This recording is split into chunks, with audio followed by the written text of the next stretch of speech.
Happiness. ये Chris garden के जीवन की सच्ची कहानी है जो शायद आपको जीवन में कुछ करने के लिए प्रेरित कर दे। ये कहानी शुरू होती है सन 1981 से, जहां पर हमें सैन फ्रांसिस्को दिखाया जाता है। क्रिस गार्डनर जो अपनी पूरी जिंदगी की सेविंग्स को पोर्टेबल बोन डेंसिटी स्कैनर्स को खरीदने में इन्वेस्ट कर देता है, लेकिन क्रिस की किस्मत उसका साथ नहीं देती। ये मशीन पूरी तरह से मार्केट में फ्लॉप हो जाती है और अब उसकी मशीन, उसके स्कैनर्स बिकना बहुत मुश्किल हो जाते हैं, जिस वजह से धीरे धीरे उसकी फाइनेंशियल कंडीशन बहुत ज्यादा खराब हो जाती है। क्रिस अपनी पत्नी लिंडा और अपने बेटे क्रिस्टोफर के साथ एक किराए के घर पर रहता है। क्रिस्टोफर की फीस, घर का किराया और बहुत सारे और भी खर्चे हैं, जिन सब का बर्डन अब उसकी पत्नी के ऊपर आता है, जिस वजह से इन दोनों के रिश्ते अब खराब होना शुरू हो जाते हैं। हालांकि इसमें क्रिस की और उसकी पत्नी की कोई भी गलती नहीं होती।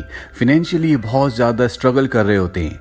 क्रिस भी बहुत मेहनत कर रहा है और उसे अपना घर चलाने के लिए महीने में 4 स्कैनर्स को बेचना होगा, लेकिन एक भी स्कैनर मुश्किल से बिक पाता है। अब एक दिन क्रिस जब अपने क्लाइंट को फोन कर रहा होता है, तभी उसके सामने एक बहुत ही शानदार गाड़ी आकर रुकती है, जिससे एक आदमी उतरता है। क्रिस उस गाड़ी को देखते ही रह जाता है। वो अपने आप को रोक नहीं पाता और उस आदमी से पूछता है कि I got 2 questions, what you do and how do you do it, यानी कि आप क्या करते हैं और इस सब को कैसे मैनेज करते हैं। वो आदमी एक बिल्डिंग की तरफ इशारा करते हुए कहता है कि I am a share broker. और जब क्रिस उस बिल्डिंग की तरफ देखता है तो वहां से जो भी कोई निकल रहा होता है वो सब के सब खुश होते हैं। उनके चेहरों पर मुस्कुराहट होती है जो क्रिस की जिंदगी से लगभग पूरी तरह से गायब हो चुकी है। और क्रिस तय करता है कि वो भी एक शेयर ब्रोकर बनेगा। वो घर जाता और अपनी पत्नी से कहता है कि मैं सोच रहा हूँ कि मैं इस काम को छोड़ दूं और कोई जॉब कर लूं। उसकी पत्नी कहती है कि तुम बिल्कुल सही सोच रहे हो, वैसे भी तुम्हारे स्कैनर्स को कोई नहीं खरीदता। वो कहता है कि मैं सोच रहा हूं मैं एक शेयर ब्रोकर बन जाऊं। उसकी पत्नी उसे हैरानी से देखते हुए कहती है, नॉट एन एस्ट्रोनॉट, मतलब तुम एस्ट्रोनॉट नहीं बनना चाहते। दरअसल उसकी पत्नी को उस पर बिल्कुल भी कॉन्फिडेंस नहीं है। एक तरह से वो उसका मजाक उड़ाती है। ये सुनकर क्रिस को बिल्कुल भी अच्छा नहीं लगता। उसकी पत्नी अब तय कर लेती है कि वो क्रिस के साथ नहीं रहेगी और वो अपने बेटे को लेकर घर छोड़कर चली जाती है। क्रिस को इस बात से बहुत गुस्सा आता है। वो अपनी पत्नी से मिलता है और कहता है कि अगर तुम जाना चाहती हो तो जा सकती हो, लेकिन मेरा बेटा मेरे साथ रहेगा, क्योंकि क्रिस अपने बेटे से बहुत प्यार करता है और वो भी जानता है कि लीगली वो अपनी पत्नी से अपने बेटे को नहीं ले सकता। पर इसी दौरान उसकी पत्नी की यूरोप में कहीं जॉब लग जाती है, जिसके चलते उसे यूरोप जाना पड़ता है और क्रिस को उसका बेटा वापस मिल जाता है। क्रिस जिस घर में रहता है उसने कई महीनों से रेंट नहीं दिया और एक दिन उसका ओनर उसके पास आता है और कहता है कि तुमने रेंट पे नहीं किया, मुझे अपने घर को पेंट करवाना है, तुम मेरा घर खाली कर दो। क्रिस कहता है कि मुझे कुछ दिनों की मोहलत और दे दो। ओनर कहते हैं कि ठीक है, तुम घर को पेंट कर दो, इसके बदले तुम 1 हफ्ते और रह सकते हो। इसी दौरान क्रिस ने शेयर मार्केट की जॉब के लिए अप्लाई कर दिया होता है और अगले दिन उसका इंटरव्यू है। रात को घर पेंट कर रहा होता है, तभी उसके घर में पुलिस आ जाती है और उसे अरेस्ट कर लिया जाता है। दरअसल उसने पार्किंग के जो टिकट्स होते हैं, यानी कि पार्किंग के जो चार्जेस होते हैं, वो नहीं भरे होते और अब उसे अरेस्ट कर लिया गया है। हालांकि वो पुलिस से बहुत रिक्वेस्ट करता है कि मुझे छोड़ दो। पुलिस कहती है कि हमारे कुछ रूल्स हैं, हम तुम्हें कल सुबह 10 बजे से पहले नहीं छोड़ सकते। और अगली सुबह जब क्रिस को छोड़ा जाता है तो वो सीधा अपने इंटरव्यू के लिए भागता हुआ जाता है, क्योंकि उसके पास बस के पैसे भी नहीं होते। क्रिस के कपड़ों पर पेंट लगा हुआ होता है और वो बाहर लॉबी में बैठकर अपने नंबर का इंतजार करता है और तभी एक लड़की आती है जो उसका नाम बुलाती है, क्रिस गार्डनर। क्रिस के अंदर हिम्मत नहीं होती कि इस तरह के कपड़े पहनकर वो खड़ा हो जाए। वो कुछ देर सोचता है और इसके बाद खड़ा हो जाता है और उस लड़की के पीछे चला जाता है, जहां पर एक पैनल बैठा होता है जो इंटरव्यू लेगा। वो सब क्रिस को देखकर बहुत हैरान होते हैं, क्योंकि आज से पहले कोई भी इतने गंदे कपड़े पहनकर इंटरव्यू देने के लिए नहीं आया। इससे पहले कि वो लोग क्रिस को कुछ बोलते, क्रिस कहता है कि मैं पिछले आधे घंटे से कहानी बनाने की सोच रहा हूँ कि मैं यहाँ पर इस तरह के कपड़े पहनकर क्यों आया हूँ, लेकिन मैं कोई कहानी नहीं बना पाया। और सच तो ये है कि एक रात पहले मुझे पुलिस ने पार्किंग टिकट पे ना करने की वजह से अरेस्ट कर लिया था। ये सुनकर सब हैरान हो जाते हैं, क्योंकि ये सब वेल सेटल्ड लोग हैं और इन्हें बात बिल्कुल भी समझ नहीं आती। इनके लिए पार्किंग टिकट्स भरना बहुत ही छोटी बात है। अब ये क्रिस से सवाल करना शुरू करते हैं। ये पूछते हैं कि आपने कहाँ तक पढ़ाई की है। क्रिस कहता है कि 12th क्लास तक, और मैं अपनी क्लास में फर्स्ट था। इसके बाद क्रिस से पूछता है कि तुम्हारी क्लास में कितने स्टूडेंट्स थे। क्रिस कहता है कि 8। ये सुनकर सब एक दूसरे की शक्ल देखना शुरू कर देते हैं क्योंकि 8 बच्चों में फर्स्ट आना कोई बहुत बड़ी बात नहीं है। क्रिस कहता है कि मैं नेवी में भी फर्स्ट था और उसमें 21 लोग थे। और क्रिस की बातों से कोई भी कन्विंस्ड नहीं होता। वो लगभग इंटरव्यू में फेल हो चुका है। और इससे पहले कि क्रिस को फैसला सुनाया जाता, वो सबसे कहता है कि मैं कुछ कहना चाहता हूँ। अगर कोई मुझसे सवाल पूछता है और मुझे जवाब नहीं आता तो मैं साफ साफ कह देता हूँ कि मुझे जवाब नहीं आता, पर मैं एक बात की शर्त लगा सकता हूँ कि मैं जानता हूँ कि जवाब कैसे ढूंढा जाता है और मैं जवाब ढूंढ कर रहता हूँ।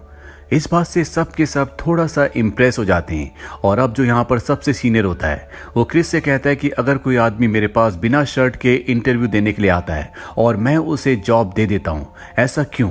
क्रिस कहता है शायद उसने बहुत ही शानदार पैंट्स पहने होंगे। यह सुनकर सब के सब हंसना शुरू कर देते हैं क्योंकि ये बहुत ही बेहतरीन जवाब होता है। इस जवाब के बाद क्रिस को सेलेक्ट कर लिया जाता है। इसी पैनल में एक आदमी होता है जिसका नाम जैक है, जिसे क्रिस पहले से जानता है। वो जैक को कहता है कि मैं तुम्हें सोच के बताऊंगा कि मैं इंटर्नशिप ज्वाइन करूंगा कि नहीं। ये बात सुनकर वो हैरान हो जाता है। वो क्रिस से कहता है कि पिछले कई दिनों से पागलों की तरह तुम इस जॉब के लिए मुझे चेस कर रहे थे और आज जब तुम्हें सेलेक्ट कर लिया गया है तो तुम कह रहे हो कि तुम मुझे सोच कर बताओगे। क्रिस कहता है कि मुझे नहीं पता था कि ये एक इंटर्नशिप है। अब मेरी फाइनेंशियल कंडीशन पूरी तरह से बदल चुकी है। दरअसल ये एक इंटर्नशिप होती है जिसमें 20 लोगों को चुना गया है और 6 महीने तक इन सब को काम सिखाया जाएगा और 6 महीने बाद इन 20 में से जो एक सेलेक्ट होगा उसी को जॉब मिलेगा। इसीलिए क्रिस पूरी तरह से कंफ्यूज्ड होता है कि उसे इस जॉब को ज्वाइन करना चाहिए कि नहीं। जेक कहता है कि तुम्हारे पास कल सुबह तक का टाइम है। कल सुबह तक अगर तुमने मुझे जवाब नहीं दिया तो मैं तुम्हारी जगह किसी और को रख लूंगा। क्रिस घर जाता और फैसला करता है कि वो इस इंटर्नशिप को ज्वाइन करेगा। वो इंटर्नशिप को ज्वाइन कर लेता है। साथ ही वो अपने स्कैनर्स बेचकर इतने पैसे इकट्ठे कर लेता है कि उसके पास अब 6 महीने का बजट है। वो अपना घर भी शिफ्ट कर लेता है। अब वो एक छोटे से घर में अपने बेटे के साथ रहता है और एक शाम को जब वो ऑफिस से घर आता है तो उसे बैंक की तरफ से, गवर्नमेंट की तरफ से एक लेटर मिलता है जिसमें लिखा होता है कि आपने अपने टैक्स नहीं भरे, इसीलिए आपके बैंक में जितने भी पैसे हैं उस सारे अमाउंट को गवर्नमेंट ने ले लिया है। इस बात से क्रिस की पूरी दुनिया बदल जाती है। उसके पास अब पैसे कमाने का कोई भी अच्छा जरिया नहीं है। हालांकि वो गवर्नमेंट को कॉल भी करता है लेकिन इसका कोई फायदा नहीं होता। कुछ दिन और बीत जाते हैं और अब वो इस घर का भी रेंट नहीं दे पाता। और एक रात को जब वो अपने बेटे के साथ वापस आता है तो वो देखता है कि उसका सामान बाहर है। उसे नहीं पता कि उसे कहाँ जाना है। उसके पास उसका बेटा है, उसका सामान है और जेब में पैसे नहीं है। इसीलिए वो अपने एक दोस्त के पास जाता है जिसने कभी उससे कुछ डॉलर उधार लिए थे। वो उसका दरवाजा खटखटाता है और कहता है कि मुझे मेरे पैसे वापस करो। और उसका दोस्त दरवाजा नहीं खोलता क्योंकि वो उसके पैसे नहीं लौटाना चाहता। क्रिस अब पूरी तरह से हताश है। उसके पास उसका सामान है, साथ ही उसका छोटा सा बेटा। उसे समझ नहीं आता कि उसे क्या करना चाहिए। वो अपना सामान और अपने बेटे को लेकर मेट्रो स्टेशन पर जाता है और सोच रहा होता है कि अब वो कहाँ जाएगा। ना तो उसके पास घर है और ना ही पैसे। क्रिस का बेटा क्रिस्टोफर पूछता है कि हम कहाँ जा रहे हैं। क्रिस कहता है कि मुझे नहीं पता। उसके पास जाने के लिए, रहने के लिए कोई भी जगह नहीं है। और तभी क्रिस के मन में एक आइडिया आता है। वो अपने बेटे को एक गेम खिलाता है जिसमें वो उसे चीजों को विजुलाइज करने के लिए कहता है। उसका बेटा भी उसके साथ खेलना शुरू कर देता है और खेल खेल में वो उसे मेट्रो के टॉयलेट में ले जाता है और दरवाजे को अंदर से बंद कर देता है। वो वहां पर नीचे कुछ पेपर्स बिछाकर उसी पर बैठ जाता है और अपने बेटे को अपनी गोद में लिटा लेता है। उसे पता है कि आज रात उसे यहीं टॉयलेट में बितानी होगी। हालांकि कई बार बाहर से लोग दरवाजा खटखटाते भी हैं लेकिन क्रिस दरवाजा नहीं खोलता। उसकी आंखों में आंसू होते हैं। क्रिस ने अपने आप को जिंदगी में इससे ज्यादा लाचार कभी महसूस नहीं किया। अगली सुबह वो अपने बेटे को स्कूल छोड़ने के बाद खुद अपने काम पर चला जाता है। काम से आने के बाद वो अपने बेटे को स्कूल से लाता है और अब वो शेल्टर ढूंढने के लिए चर्च में जाता है। लेकिन उस चर्च में उसे बताया जाता है कि ये चर्च सिर्फ फीमेल्स के लिए और बच्चों के लिए है। क्रिस अपने बेटे से बहुत प्यार करता है, इसीलिए वो उसे छोड़ना नहीं चाहता। वो एक दूसरे चर्च में जाता है जहां पर उसे जगह मिल जाती है। लेकिन अगर उसे रोज चर्च में रहना है तो उसे टाइम पर यहाँ पर आना होगा क्योंकि लाइन के शुरू के कुछ लोगों को ही चर्च में शेल्टर मिलता है, बाकी लोगों को नहीं दिया जाता क्योंकि यहाँ पर लिमिटेड जगह है। और क्रिस का असली स्ट्रगल अब शुरू होता है। हालांकि उसका ऑफिस 7 बजे तक है लेकिन वो तय करता है कि वो 5 बजे तक ही काम करेगा। इसीलिए वो पूरा दिन पानी नहीं पीता क्योंकि अगर उसने पानी पिया तो उसे टॉयलेट जाना होगा जिसमें टाइम वेस्ट होगा और वो अपने काम को 5 बजे तक खत्म नहीं कर पाएगा। इसीलिए वो दिन भर लगातार काम करता रहता है। इसी तरह से से अब क्रिस के दिन गुजरना शुरू हो जाते हैं। वो काम करता है, अपने बेटे को स्कूल लाता है और इसके बाद चर्च की लाइन में लग जाता है। अभी भी उसके पास एक स्कैनर बचा होता है जिसे वो बेचकर कुछ पैसे कमाना चाहता है। एक दिन वो अपने बेटे को बास्केटबॉल खिलाने के लिए ले जाता है। हालांकि उसका बेटा तो खेल रहा होता है, लेकिन क्रिस अंदर से टूटा हुआ है और वो उसी टूटे दिल से अपने बेटे को कहता है कि कभी किसी को ये मत बोलने देना कि तुम कोई काम नहीं कर सकते। लोग जब खुद कोई काम नहीं कर पाते तो वो तुम्हें भी ये बताना चाहते हैं कि तुम भी नहीं कर पाओगे। अगर तुम्हारे कोई सपने हैं तो तुम्हें उन्हें संजोना होगा। अगर जिंदगी में तुम कुछ पाना चाहते हो तो जाओ और उस चीज को छीन लो। बस बात यहीं पर खत्म हो जाती है। दरअसल क्रिस ने ये बात अपने बेटे को अपने दिल से बोली होती है।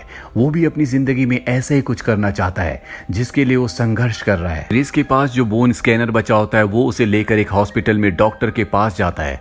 ये डॉक्टर स्कैनर को खरीदना चाहता है, पर जब क्रिस उसका डेमो देता है तो मशीन नहीं चलती, जिससे क्रिस का दिल टूट जाता है क्योंकि उसके पास अब पैसे पूरी तरह से खत्म हो चुके हैं। वो वापस चर्च आता और रात को उस मशीन को चेक करता है। उसे पता चलता है कि इसका एक पार्ट खराब हो गया है और उस पार्ट को खरीदने के लिए उसके पास पैसे नहीं होते।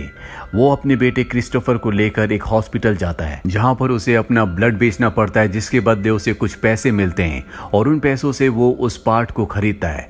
वापस आने के बाद वो उस पार्ट को जब मशीन में लगाता है, मशीन ठीक हो जाती है, जिससे उसे बहुत खुशी होती है और अब उस मशीन को बेचकर कुछ पैसे कमाता है और वो अपने बेटे के साथ आज चर्च में नहीं जाता, बल्कि एक अच्छा कमरा किराए पर लेता है जहां पर ये दोनों के दोनों रात वहीं पर गुजारते हैं। कई दिनों के बाद इन्होंने टीवी देखा है और रात को ये दोनों के दोनों वहीं पर सो जाते हैं। वहीं क्रिस पूरी मेहनत कर रहा होता है। वो पूरे दिन कॉल्स करता है, साथ ही पर्सनली लोगों से मिलता है और वापस आने के बाद वो अपनी पढ़ाई भी करता है क्योंकि उसका एग्जाम होने वाला है। दरअसल इस इंटर्नशिप में एक थ्योरी का एग्जाम भी है जिसे पास करना बहुत ही जरूरी है और क्रिस के साथ जितने भी बाकी 19 लोग होते हैं ये सब के सब हाईली क्वालिफाइड होते हैं। क्रिस ही एक ऐसा होता है जो सिर्फ 12th पास होता है। एग्जाम का दिन आता और क्रिस ने बहुत अच्छी तैयारी की होती है, जिस वजह से वो सबसे पहले एग्जाम देकर निकल जाता है। उसी के साथ एक और इंटर्न होता है जो एग्जाम देकर उसी के साथ उसी लिफ्ट में आ जाता है जिससे वो जा रहा होता है।